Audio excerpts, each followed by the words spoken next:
반갑습니다. 서로 인사 한번 나누실까요?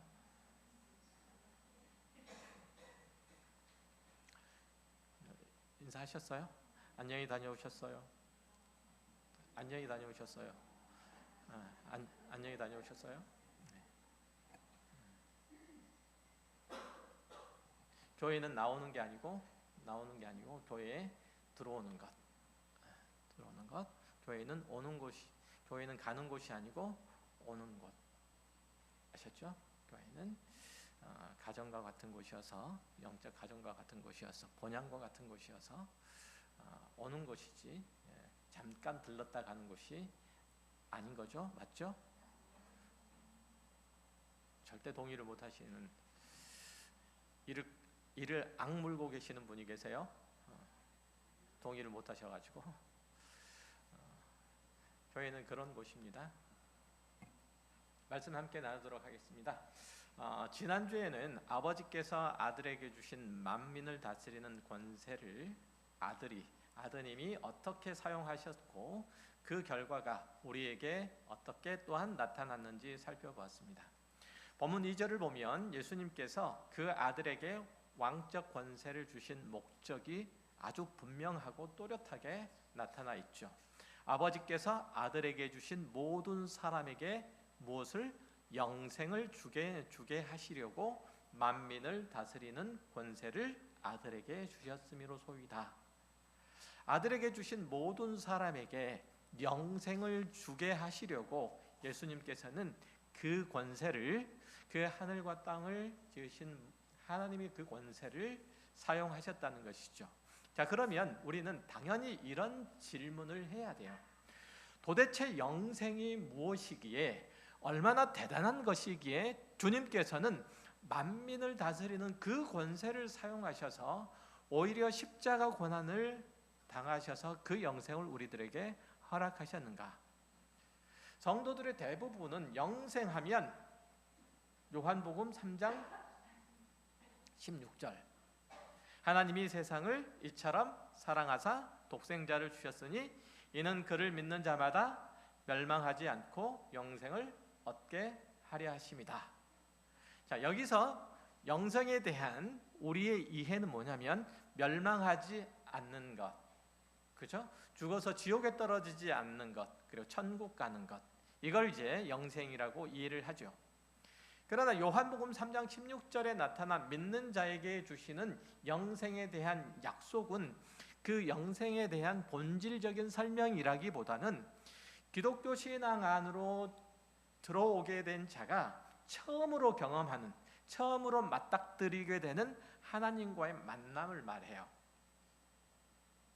그러니까 이 영생, 영원한 삶의 실제적인 의미는 요한복음 3장 16절이 아니고 사실은 오늘 본문 3절에 나타나 있는 바와 같아요.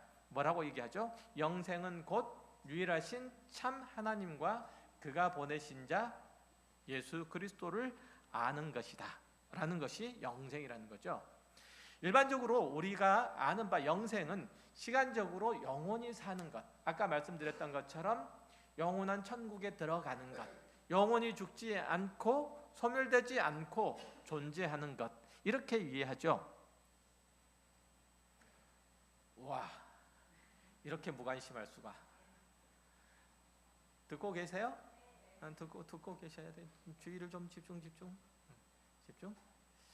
자, 하지만 성경에서 영원한 삶이라고 하는 단어가 사용될 때는 영원한 삶, 영원 혹은 영원한 삶이라는 단어가 사용될 때는 더 이상 성장하거나 다듬어질 필요가 없이 온전하다, 완전하다라는 그 의미도 내포되어 있어요. 그 의미가 훨씬 더 커요. 그러니까 장미꽃을 예를 들면 그 꽃이 싹이 나거나 봉오리가 진 상태가 아니라 활짝 펴서 최고로 아름다운 상태, 더 손을 댈 필요가 없고 더 좋아질 틈이 없는 상태, 그 아름다움의 극치에 와 있는 상태를 가리켜서 영생 혹은 영원이라고, 특별히 영원이라고 그렇게 얘기를 해요. 성경에서는 그래서 하나님에 대해서 하나님은 영원하신 분이시다, 이렇게 얘기하죠. 하나님께서 영원하시다라는 표현을 자주 성경에서 쓰는데 그것은 시간적으로 한없이 존재하신다라는 그 의미 이상이에요. 그걸 넘어서 아까 설명했던 것처럼 채우셔야 할 더 필요한 어떤 것이 없다. 애쓰셔야 할 또 어떤 노력이 필요치 않다. 무엇을 버리고 깎고 다듬으셔야 할 불필요한 어떤 부분을 가지고 계시지 않다. 그런 의미예요. 그러니까 그분의 존재와 성품과 지위와 능력과 영광과 위엄과 권세에 있어서 그 거룩하시고 의로우심에 있어서 더 이상 손을 댈 만한, 개선할 만한 어떤 의지가, 어떤 것들이 남아있지 않는 극치의 상태에 계신다라는 의미에서 하나님은 영원하시다라고 그렇게 설명을 하는 거예요. 이해되세요? 이 설명 꼭 기억을 하셔야 돼요. 자, 성경에서 우리의 영생에 대한 약속의 말씀을 읽을 때 방금 설명한 하나님의 영원하심과 연결해서 그래서 생각을 해야 되는 거예요. 그러니까 우리의 영생이라고 하는 것은 무엇과 연결되어 있다? 하나님의 영원하심. 하나님의 영원하심과 연결되어 있다는 거예요. 그래서 아까 영원이라는 표현, 영원이라는 그 의미 다시 한번 기억을 하시라는 얘기예요. 이해되셨어요? 즉 모든 성도가 구원을 얻어서 도달해야 될 목적지로서 하나님의 영원하심을 말하고 있음을 이 영생에 대한 부분들에서는 반드시 전제로 삼아야 된다는 거예요. 그런 의미에서 보면 우리는 예수를 믿는 것을 단회적이고 일시적인 회심, 구원의 상태가 우리의 신앙의 끝까지, 신앙 인생의 끝까지 갈 거라고 여기는 것, 이거는 정말 잘못된 형태예요. 다시 말하면 내가 예수를 믿게 되었어요. 그리고 구원을 얻었다는 구원에 대한 확신이 생겼어요. 이게 이 상태로 우리의 신앙 상태로 끝까지 우리의 신앙 인생 끝까지 이어갈 거라고 생각하면 안 된다는 얘기예요. 그럼 어떻게 된다는 거죠? 하나님의 영원하심을 따라서 우리가 그 영생의 부요함 가운데로 이끌림을 받는다는 그런 의미, 그런 생각, 그런 우리의 신앙의 목적지를 가지고 있으셔야 된다는 얘기예요. 벌써부터 조시면 우리의 회심이 구원의 가장 중요한 포인트인 것은 그건 사실이지만, 회심이 중요한 포인트인 건 사실이지만, 그렇다고 해서 그것이 구원의 온전함 혹은 완성을 의미하는 것은 결단코 아니라는 사실이에요. 다시 말해서 요한복음에서 약속한 영생은 하나님과 예수 그리스도를 아는 것인데, 그분과의 인격적인 교제, 사귐을 통해서 그 관계가 깊어지는 것이요, 그래서 영원하신 하나님과 하나가 된다는 이 말씀은 그분과의 대등한 수준이 된다는 뜻이고 한 운명이 된다는 뜻이에요. 한 마음이 된다는 뜻이에요. 영원하신 하나님과 서로 이물감이 없이 존재와 인격과 성품과 운명이 연합된다는 뜻이에요. 우리가 하나님의 영원하심 안으로 들어간다는 뜻이에요. 그것을 영생이라고 하는 거예요. 바로 이 개념을 우리 각자에게 내가 이 개념을 따라서 내가 그 영생을 누리고 있는가라고 물어보면 우리의 중 대부분은 그 영생을 누리고 있거나 맛보고 있질 못해요. 그러니까 우리는 하나님에 대해서 알지언정 하나님은 몰라요. 하나님이 나에게 뭘 해주실 수 있는가, 하나님께서 나에 대해서 관심이 있는가, 이런 게 궁금할지언정 하나님을 아는 데 있어서는 갈증을 느끼거나 배고픔을 느끼는 사람은 아주 적다는 거예요. 웨스트민스터 소요리 문답 제1번이 뭐라고 그랬죠? 사람이 제일 된 목적이 뭐냐라는 질문이잖아요. 그러니까 그 답변은 사람의 주된 목적은 하나님을 영화롭게 하는 것과 영원토록 그분을 즐거워하는 것, 이게 1번이잖아요. 이게 바로 뭐예요? 영생이잖아요. 영생. 우리의 신앙의 목적은 어디예요? 우리의 신앙의 목적? 하나님 자신이에요. 우리의 신앙의 목적은 하나님 자신이지 그 보상도 하나님을 아는 것이지 다른 어떤 것에 우리의 목적이 있질 않다는 거예요. 제가 말씀드렸죠. 영원한 천국, 에덴, 그곳이 에덴과 같은 환경적으로 아주 탁월한 곳이라고 할지라도 그곳에 하나님이 안 계시면 그곳이 천국일 수가 없다. 그건 지옥이다, 지옥. 그렇죠? 지옥과 천국의 가장 분명한 구분점은 어디에 있다고요? 그곳이 하나님이 계시는가 안 계시는가에 있는 거예요. 만약 우리의 신앙생활을 하면서 우리가 그것에 목표를 두지 않으면 하나님을 아는 것에 대해서, 하나님과 사귐에 대해서, 하나님을 사랑하는 것에 대해서 목표를 두지 않으면 우리는 받은 은혜에 대한 보답, 그리고 우리가 앞으로 우리에게 주어질 보상, 신앙을 함으로써 주어질 보상에만 관심을 쏟게 될 위험성이 아주 크죠. 그래서 어떤 성도들은 예수께서 가시관을 쓰시고 십자가에 오르시기까지 나를 위해 헌신했는데 나는 이렇게 게으르고 나태하게 살아서야 되겠는가? 나도 열심히 하나님께 뭔가 보답을 해야 되지 않겠는가? 여기까지가 자신이 보일 수 있는 최고의 신앙 태도라고 생각해요. 다른 이들은 저 사람은 신앙생활을 열심히 해서 애들 인류대도 보내고 그리고 돈도 먹고 살 만큼 벌었다는데 나도 그런 보상을 한번 받아보자, 이런 마음을 가지고 신앙생활을 하는 이들이 참 많다는 거예요. 신앙생활은 그런 게 아니라는 거예요. 그런 게 아니다. 로마서 6장 19절 이하에서 보면 이렇게 말씀하세요. 그리스도인이 영생에 누릴 것에 대해서 아주 풍성한 내용들을 이제 담고 있는데 여기 보면 이렇게 되어 있어요. 너희 육신이 연약함으로 내가 사람의 예대로 말하노니 전에 너희가 너희 지체를 부정과 벌법에 내주어 벌법에 이른 것 같이 이제는 너희 지체를 의에게 종으로 내주어 거룩함에 이르라. 너희가 죄의 종이 되었을 때에는 의에 대하여 자유로웠느니라. 너희가 그때에 무슨 열매를 맺었느냐? 이제는 너희가 그 일을 부끄러워하나니 이는 그 마지막이 사망임이라. 그러나 이제는 너희가 죄로부터 해방되고 하나님께 종이 되어 거룩함에 이르는 열매를 맺었으니 그 마지막은 영생이라. 죄의 삭은 사망이요 하나님의 은사는 그리스도 예수 우리 주 안에 있는 영생이니라. 그러니까 사도 바울은 영생을 단순히 죽어서 천국에서 영원히 사는 것, 이렇게 말하지 않고 그보다 훨씬 더 진전된 표현으로 현재나 장래나 있어서 도달해야 될 어떤 목적지로 제시를 하고 있다는 거예요. 이제는 우리가 죄와 사망에 머물러, 죄의 삭수로 인해서 사망에 머물러 있었던 것처럼 이제는 그리스도 안에서 의의 종이 되어서 거룩함에 이르라는 권면이 그래서 나오는 거예요. 19절 끝부분에 보면 이제는 너희 지체를 의의 종으로 내주어 거룩함에 이르라, 이렇게 얘기하잖아요. 그러니까 이 요구가 뭐냐면 성도가 성도로서 구별된 신분에 걸맞은 신앙의 수준과 그 내용을 갖추라, 이런 얘기예요. 우리가 영원하신 하나님을 아는데 이르렀으니 그 아는 것들을 더욱 충만하고 풍성하게 누리라, 이 말씀인 거예요.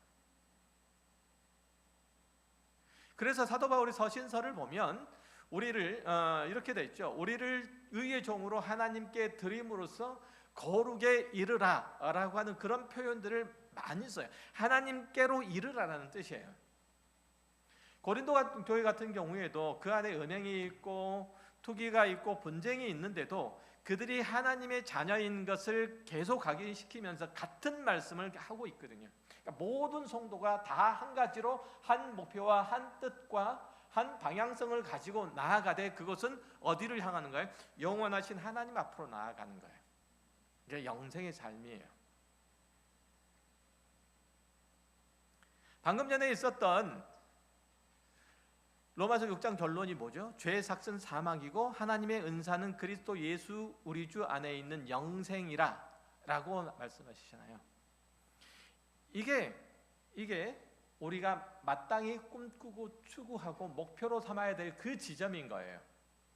하나님께서 우리를 죄와 사망 가운데서 건져내셔서 이르게 하실 자리, 그것은 영생, 즉 하나님과 그가 보내신 자 예수 그리스도를 아는 거예요.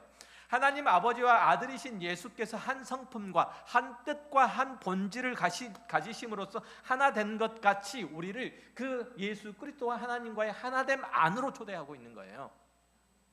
우리의 초대받는 자리가 어디라고요? 아버지와 아들 안이에요. 다시 한번 강조드려요. 우리 그리스도인 된 목적은 영원하신 하나님과 하나됨에 있는 거예요. 이것이 구원의 목적이에요. 하나님은 우리를 사용하셔서 엄청난 기적을 일으키시고, 봐라, 누구든지 나를 믿으면 이런 놀라운 일들을 경험한단다 라고 만민 앞에 우리를 나타내 주신다거나, 구국의 영웅이 되도록 만들어 주시고서는, 봐라, 누구든지 내게 순종을 하면 이런 영광을 얻게 된다 라고 온 민족 앞에서 우리를 띄워주시지 않는다는 거예요. 거기에 목적이, 하나님의 구원의 목적이 있지 않다는 거예요. 우리가 겪는 모든 삶의 정황과 형편에서 하나님과 하나 되는, 그분의 마음을 품고 그분의 뜻에 순종하고 그분의 성품을 따라서 우리의 삶을 하나님의 말씀 안에서 경영하기를 바라는 것. 마치 내 삶 가운데 내가 아니고 하나님께서 역사하시고 하나님께서 일하시는 것처럼, 이게 하나님께서 우리를 구원하신 목적이라는 거예요. 그러니까 여러분이 일하는 자리는 여러분이 일하는 자리가 아니라 누가 일하는 자리?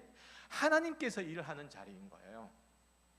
어디가, 여러분의 삶의 자리가, 설거지하는 자리가, 청소하는 자리가, 직장에서 일하는 자리가, 남편과 아내의 자리가 다 그렇다는 거예요.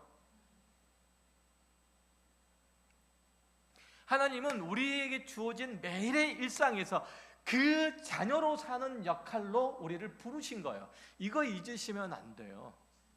그렇지 않으면 우리의 신앙과 삶은 반드시 유리될 수밖에 없는 거예요. 그런 의미에서 성도의 인생은 이웃하는 이들과 진흙탕 싸움을 하고 승리해서 유리한 고지를 점령하고 무용담처럼 자기 간증을 하는 사람들이 결코 아니에요. 우리 각자의 처한 모든 상황과 사건에서 죄가 틈을 타지 못하도록 막고 하나님의 의와 거룩과 사랑과 자비로우신 성품을 닮은 자로서 화평과 용서와 인내로서 승리, 그것이 우리의 자랑이고 영광이고, 그게 성도의 삶이에요.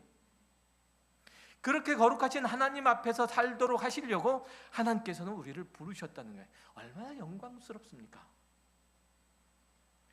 그리스도인으로서 현실을 사는 것 정말 어려운 줄 저도 알죠. 여러분 모두에게 마음껏 하나님의 복을 구하고 그 인도하심의 안에서 누구보다 더 잘 살고 편안하고 행복하기를 저도 원해요.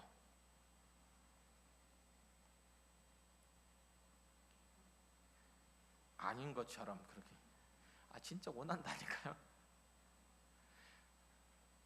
그러나 성경에서 잘 살고 승리하고 행복하다고 말하는 것은 항상 그 일들을 통해서 하나님을 더 알고 더 사랑하고 더 닮고 더 그 편에 서는 삶을 얘기하는 거예요.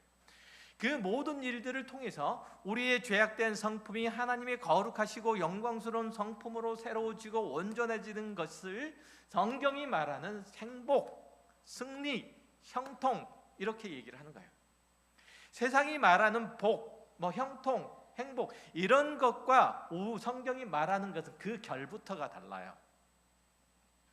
이 사실을 인정하고 거리로 여러분의 인생을 방향을 잡고 있다면 누구도 여러분의 인생의 행복과 만족을 방해하거나 빼앗을 수 없는 거예요.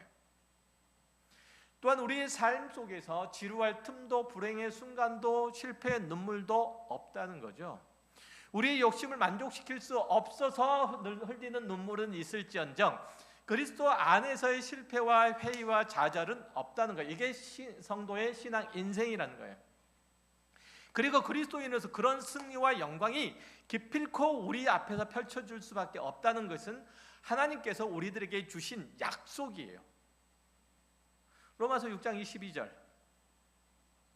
자, 그러나 이제는 너희가 죄로부터 해방되고 하나님께 종이 되어 거룩함에 이르는 열매를 맺었으니 그 마지막은 영생이라.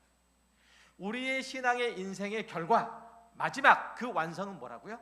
영생이라고요. 여러분은 신앙생활의 궁극적인 목적을 영생, 즉 하나님을 아는 것, 하나님 안에서 사는 것, 하나님과 하나 되기를 이루기를 소망하고 계십니까? 여러분이 살아가는 삶의 모든 현장에서 내가 일하는 것이 아니라 하나님께서 일하고 계심인 만인들이 알기를 원하십니까? 그렇게 되셔야 돼요. 요한복음 17장 23절에서도 예수님께서 십자가를 지심으로써 이루시는 것을 이렇듯 분명하게 제시를 하고 있거든요. 곧 내가 그들 안에 있고 아버지께서 내 안에 계시어 그들로 온전함을 이루어 하나가 되게 하려 함은 아버지께서 영생을 그들에게 주문이에요. 이거는 영생을 그들에게 주문 아버지께서 나를 보내신가 또 나를 사랑하심 같이 그들도 사랑하신 것을 세상으로 알게 하려 함이로소이다. 다시 말하면 아버지께서 아들을 이 세상에 보내신 것처럼 아버지께서 우리도 세상에 보냈음을 세상이 알도록 하시기 위함이다. 이렇게 얘기를 하고 있는 거예요. 전혀 감동도 없고 놀랍지 않습니까? 영생은 우리가 하늘나라에 가서 영원히 죽지 않고 살아있는 불멸불사의 존재로 있게 된다는 그런 설명을 뿐만 아니라 물론 그런 의미도 있지만 그것을 넘어서 하나님의 승리, 완성, 온전함의 대상으로서의 우리의 존재의 그 가치를 담고 있는 거예요. 이런 분명한 목적지가 있으면 아직도 우리의 갈 길이 멀었음을 알게 되고 우리가 훈련해야 될 게 무엇인지 보게 되고 좀 더 재우쳐 나가야 된다는 것을 깨우치게 되죠. 그래서 요한복음 17장에서 영생을 말할 때 이런 문맥에서 시작하잖아요. 1절 보세요. 예수께서 이 말씀을 하시고 눈을 들어 하늘을 우러러 이르시되 아버지여 때가 이르렀사오니 아들을 영화롭게 하사 아들로 아버지를 영화롭게 하옵소서. 그리스도의 영광은 우리를 향한 하나님의 궁극적인 목표를 성취하는 것, 우리를 향한 하나님의 사랑을 열매 맺게 하는 것으로 나타난다라고 그렇게 선언하고 있는 바예요. 우리를 향한 하나님의 사랑이 결실이 맺도록 하는 게 하나님께서 그리스도를 이 땅에 보내신 목적이라는 거예요. 하지만 하나님께서 그 아들을 십자가에 못 박아서 우리를 구원하신 것으로 다 된 것은 아닌 거예요. 말씀드렸던 것처럼 구원하신 이후에 그 구원의 목적지로 가야 하는 거예요. 그리고 그 반응 이유와 방향과 동력뿐만 아니라 그 결과는 오직 예수 그리스도의 십자가로만 얻어줄 수 있다는 의미에서 요한복음 17장에서 때가 이르렀사오니라고 그렇게 말씀하고 계시는 거예요. 때는 어떤 때? 예수 그리스도께서 십자가에 달려 죽으시는 때, 그것을 담보로 해서 그 나머지가 다 이루어진다는 그런 뜻이에요. 우리에게 영생을 주시려고 하는 목적뿐만 아니라 또 그 영생의 끝 마지막까지도 우리에게 주시려고 예수님께서 십자가를 지셨다는 거죠. 우리를 그리스도의 사람으로 깎고 다듬고 채우기 위해서, 그래서 하나님의 영광에 이르기까지 하도록 하시기 위해서 하나님께서는 그리스도께 만민을 다스리는 권세를 허락하셨고, 또 예수님은 그 만민을 다스리는 권세를 기꺼이 사용하셔서 우리를 하나님의 사람으로 양육하시고 온전케 하시고 풍성하게 하신다는 거예요. 지난주에도 확인했던 바와 같이 마태복음 28장 18절 이하에는 주님께서 하늘과 땅의 모든 권세를 지니셨고 세상 끝날까지 항상 우리와 함께 계실 거라고 약속하시잖아요.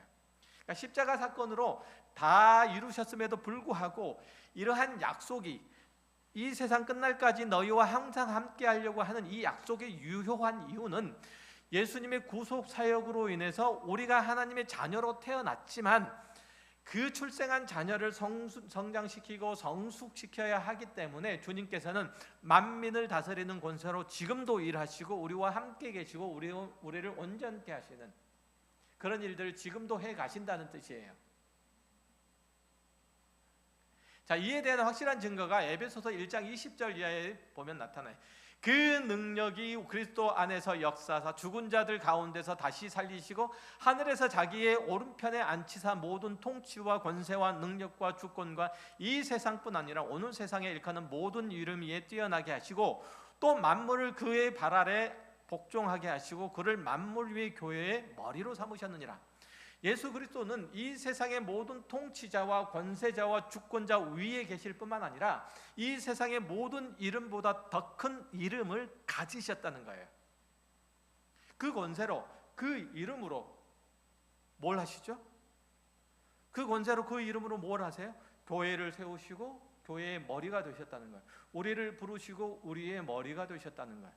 그러함으로 교회를 온전하게 하고 충만케 하신다는 거예요. 우리를 교회 안으로 부름을 받은 모든 이가 하나님의 자녀로서 그리스도의 다스림 안에서 사는 기쁨과 만족과 자랑을 소유하도록 하기 위해서, 예수 그리스도의 온전함 아래 이르도록 하시기 위해서 기꺼이 예수 그리스도께서는 우리의 머리가 되어 주셨다는 뜻이에요. 그러니까 우리의 신앙과 삶이 간섭하셔서 그 자녀로서 완성의 길로 인도하시고 하나님이 거하실 초소로 만드시려고 누가 거하실? 하나님께서 거하실 감히 우리 가운데 가시려고 열심히 소원을 품고 일하시고 지금도 우리 가운데서 역사하신다는 거예요. 바로 우리가 그런 하나님의 일을 하심 가운데서 있고 그렇게 함께 지어져 가는 거예요. 오늘날 교회는 시주하면서 복을 빌어달라고 요청하는 절과 같이 되어버렸어요. 교회인지 절인지 분간이 잘 안 돼요. 앞에 불상이 있으면 절이고 앞에 십자가가 있으면 교회예요. 얘기하는 얘기는 거의 똑같아. 그게 아니에요. 하나님의 거하실 만한 처소가 되기 위해서 날마다 지어져 가기를 기뻐해야 한다는 거예요.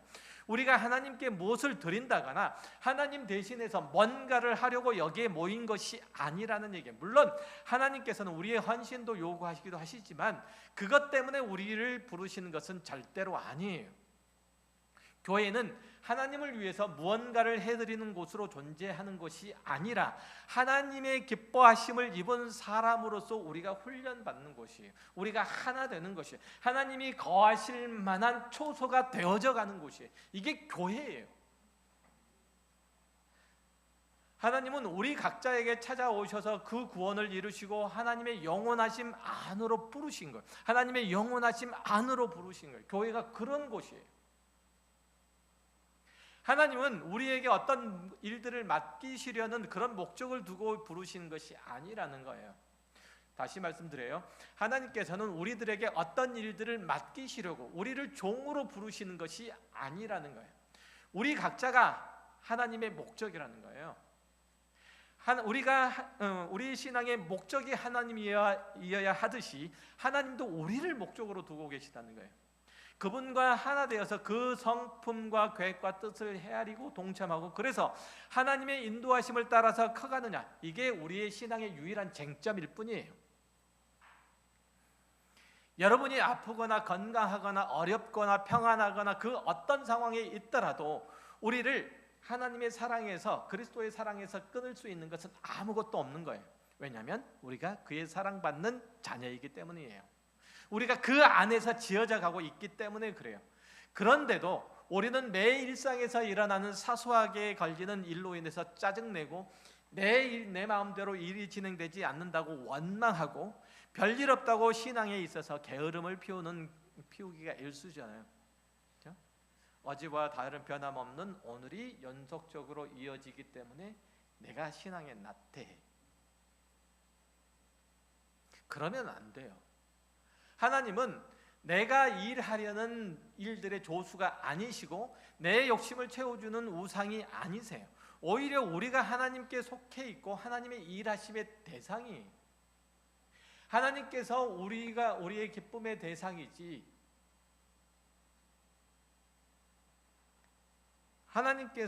우리가 하나님을 어떻게 이용해서 또 다른 기쁨을 추구하고 꿈꿔야 될 그런 분은 아니시라는 거예요.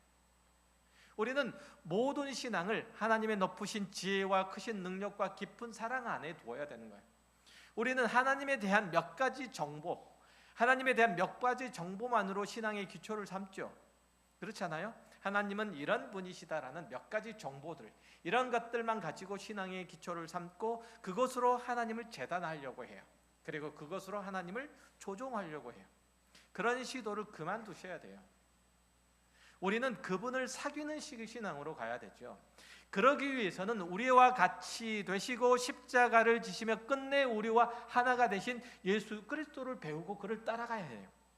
그래야 하나님과의 깊은 관계 안으로 들어갈 수 있어요. 우리 중 누구도 하나님을 본 자가 없기 때문이에요. 예수 안에서만 그래서 하나님께 인도될 수가 있는 거예요. 요한복음 1장 18절이 그런 얘기를 하고 있는 거잖아요. 이 세상에 아무도 하나님을 본 자가 있다 없다? 없다. 그러나 그 안에 있는 하나님 안에 있는 독생하신 하나님이 그 하나님을 나타내신 거예요. 요한복음 1장 14절에도 이렇게 기록된 걸 볼 수 있죠. 말씀이 육신이 되어 우리 가운데 거하심에 우리가 그의 영광을 보니 아버지의 독생자의 영광이요 은혜와 진리가 충만하더라. 우리의 신앙의 목표로 예수 그리스도를 삼고 있는 이유가 그거예요. 예수 그리스도 안에는 아버지의 은혜와 영광과 사랑이 충만함으로 우리가 예수와 사귀면 하나님의 모든 것들을 그를 통해 예수님으로부터 풍성히 누릴 수 있다는 거예요. 즉 예수 그리스도와의 사귐은 곧 하나님과의 사귐이 된다는 거예요. 예수 그리스도 안에서만 하나님과 하나됨을 이룰 수 있고 그 안에만 영생이 있다는 거예요. 그래서 히브리서 3장 1절에서도 이렇게 말씀하시죠. 그러므로 함께 하늘의 부르심을 받아 거룩한 형제들아, 우리가 믿는 도리의 사도이시며 대제사장이신 예수를 깊이 생각하라. 이렇게 말씀하시잖아요. 예수님은 당신이 가르치신 대로 사셨다는 거죠. 오른쪽 뺨을 때리시면 왼쪽 뺨도 돌려대라. 속옷을 달라 하면 겉옷까지 줘라. 억지로 오리를 가자 하면 심리를 가져라. 이렇게 말씀하시고 또 그렇게 사시고 또 그렇게 죽으셨어요. 그것이 하나님의 마음이고 하나님의 성품이고 우리를 향한 하나님의 뜻이고 계획이고 목적이셨기 때문에 그렇게 하셨던 거예요. 우리가 죄 가운데 있으심에도 불구하고 죄인인 우리를 위해서 당신을 내어줄 수 있었던 것은 그 원수를 위해서 왼쪽 뺨을 치면 오른쪽 뺨을 치면 왼쪽을 내어주는 그 사랑이 있었기 때문에, 하나님의 사랑이 있었기 때문에 그렇게 하실 수 있었다는 거예요. 골로새서 2장 2절 이하에서는 이런 표현들이 있어요. 이는 그들의 마음의 위안을 받고 사랑 안에서 연합하여 확실한 이의 모든 풍성함과 하나님의 비밀인 그리스도를 깨닫게 하려 함이니 그 안에는 지혜와 지식의 모든 보화가 감추어져 있느니라. 예수 그리스도 안에는 우리가 하나님 나라를 살아가는 데 있어서 필요한 모든 지혜와 지식이 그리고 모든 능력과 역량이 다 거기에 담겨져 있다는 거예요. 하나님의 나라는 우리가 죽어야만 갈 수 있는 거죠? 아니죠. 그거는 아니라는 거 아시죠? 하나님의 나라는 지금 우리 가운데 있죠. 그러니까 우리가 하나님의 나라를 살아가는 데 있어서 모든 필요한 것들은 다 예수 그리스도께 있어요. 우리가 이 땅에 있는 하나님의 나라를 살아가는 데 있어서 그 모든 영역과 능력과 지혜와 지식들이 다 어디에? 예수 그리스도 안에 있는 거예요. 영원한 천국에서도 마찬가지로. 그러니까 그 안에서 하나님의 생명의 풍성함이 살아서 역사한다는 뜻이에요. 그러니 우리는 예수 그리스도를 따라서 살기를 힘쓰고 기도하고 매달리고 모든 노력을 경주해야 된다는 거예요. 자나깨나 모든 생각이 돈과 연결되어 있으면 안 된다는 뜻이에요. 돈과 연결되어 있으면 이거 하면 돈 되나? 그래서 넌 얼마를 벌어?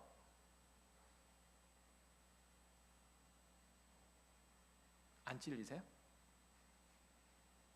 어떤 사람을 평가할 때, 어떤 일들이 주어졌을 때 그 보상, 그 평가는 다 오직 물질이에요. 물질로 환산하고 진실한 신앙생활 하기를 거절하는 사람 대부분이잖아요. 우리는 흔히 얘기하는 천민자본주의에 너무 많이 물들여져 있어요. 그래서는 안 됨에도 불구하고, 물론 신앙생활이 생업도 팽개치고 공부도 게을리하고 살림도 나몰라라 하고 현재 형편이 어떻든 어디 기도원 가서 금식 기도나 하자, 다 놔두고 선교나 가자, 이런 것은 아니에요. 그렇다고 개같이 벌어서 정성까지 쓰면 된다, 이런 마음으로 돈 버는데 혈안이 되어서 그래서 신실한 성도로서 풍성한 영적인 생활들을 놓치면 안 되는 거죠. 돈 많이 벌어서 선교하면 되지 뭐, 선교 헌금하면 되지 뭐. 돈 많이 벌어 가지고 예배당 건축하는데 건축 헌금하면 되지 뭐, 그러면 되지 뭐.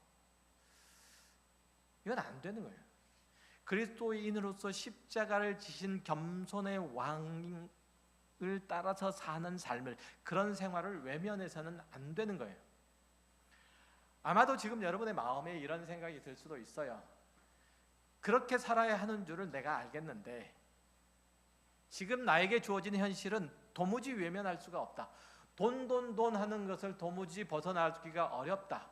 돈이 무서우면 돈의 노예가 될 수밖에 없어요. 예수님을 뒤를 따라서 걷던 베드로가 출렁이는 갈릴리 바다가 무서워서 결국은 물에 빠지죠.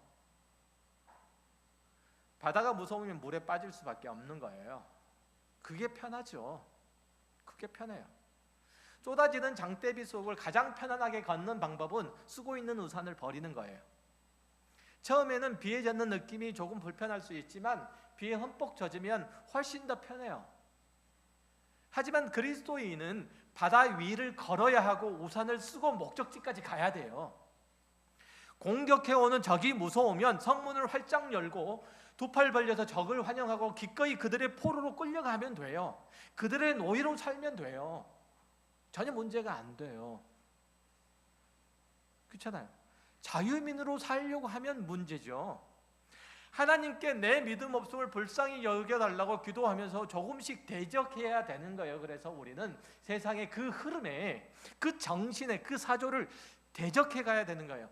바지가랑이까지 젖더라도 우산은 써야 되는 거예요. 우산은. 머리는 안 젖도록 하셔야 되는 거예요. 최소한의 것들은 젖지 않도록 해야 되는 거예요. 신앙생활을 하면서 처음부터 잘 되는 사람은 없어요. 처음부터 산을 옮길 만한 믿음이 있어서 뭐든 잘 이겨갈 수 있는 사람은 없어요. 모든 사람은 다 겨자씨만한 믿음으로 시작해요. 그러나 그 안에 생명이 있으면 잘하게 되는 거예요. 30년, 40년을 신앙생활을 했는데 아직도 그 타령이면 여러분의 신앙을 점검해 봐야 돼요.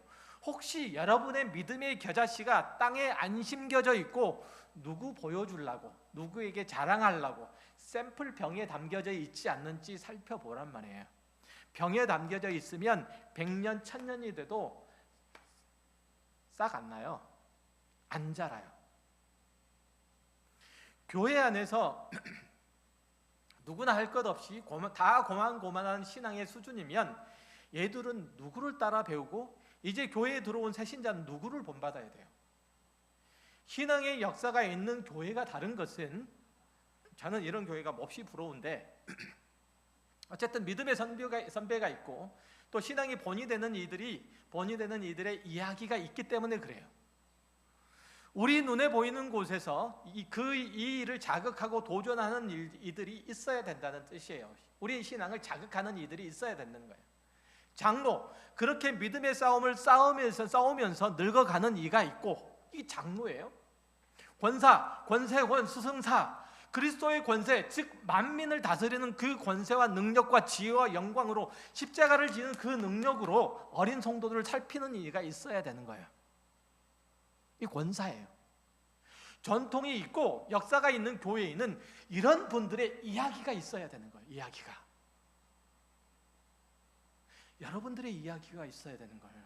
여러분들의 이야기가. 마치 전설처럼 내려오는, 저에게 교회가 10년, 100년, 10년은 지났죠. 100년, 200년 주님 오실 때까지 이어져 가면서 그런 전설들이, 이야기들이 보태지는 거예요. 그게 여러분이 있는 이유예요. 그런데 한국교회에서 전해지는 간증거리는 고작해야 옛날에는 개판으로 살다가 큰 병 걸려서 죽을 뻔하다가 하나님의 은혜로 겨우 살아서 개과천선했다는 연예인들의 무용담 같은 그런 간증밖에는 없죠. 어떻게 해서 기독교 신앙을 갖게 되었다는 그런 이야기들은 있는데, 그 다음에 어떻게 살아서 사도 바울처럼 너희는 나와 함께 나를 본받으라, 이런 이야기를 하는, 이런 신앙의 삶을 이야기로 보여줄 수 있는 신앙의 선배가 없는 거예요.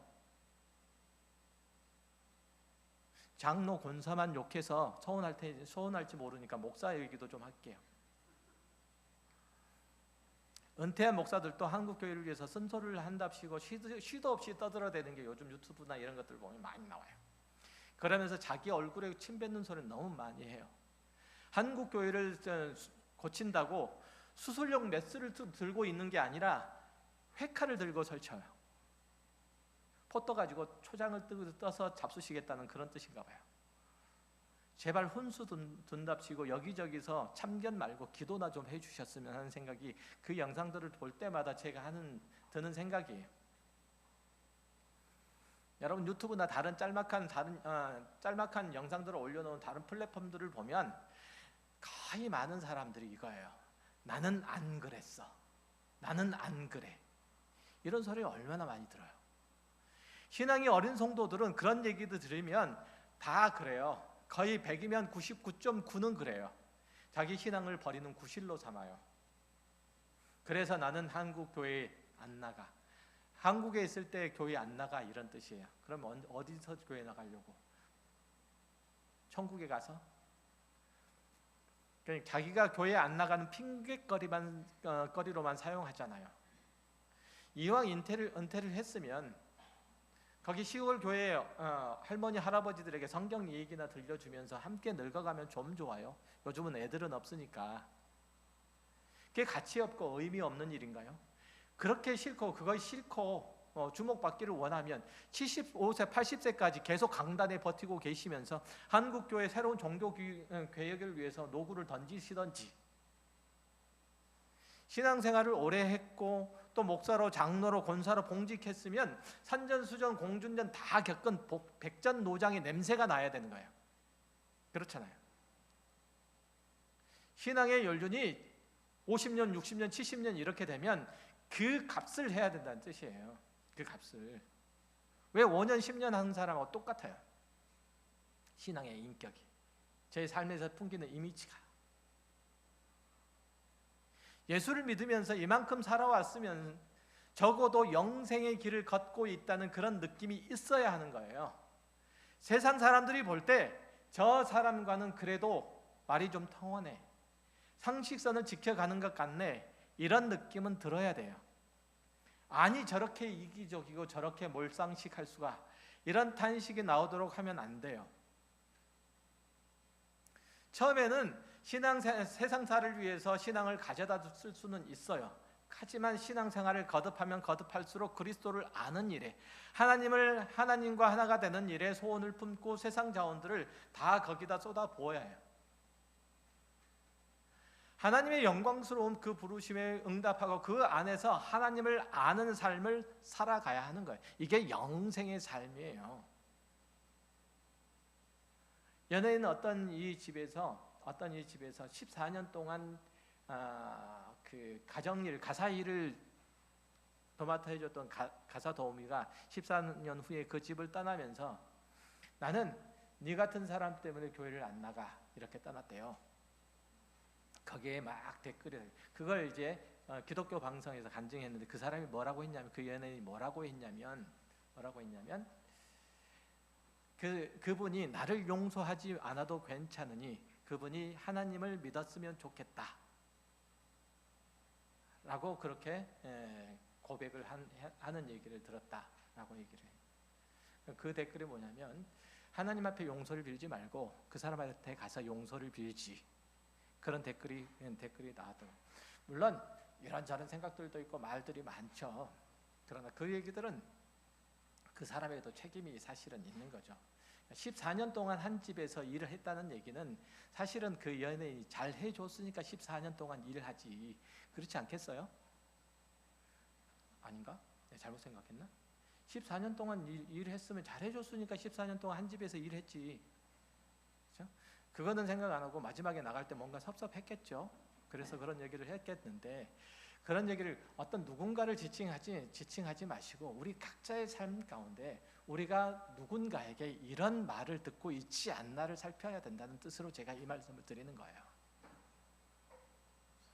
다음 세대를 걱정하시는 분들, 부디 하나님은 이런 분이시더라, 이것을 좋아하고 또 저것을 싫어하더라, 내가 이러면 얘들에게 본이 되지 않지 하시면서 하나님의 성품을 가져가시길 바래요. 담길 바래요. 우리를 구원하신 그 구원의 계획과 목적에 동참해 주길 바래요. 다음 세대를 걱정하신다면 그럴 때 하나님의 영광이 우리의 삶에 찬란하게 선포될 것이고, 그 선하심과 인자하심과 지혜로우심과 그 구원의 능력이 만방에 다음 세대, 아니 다음 세대라도 끝없이 펼쳐지실 겁니다. 기도하겠습니다. 하나님 아버지 감사합니다.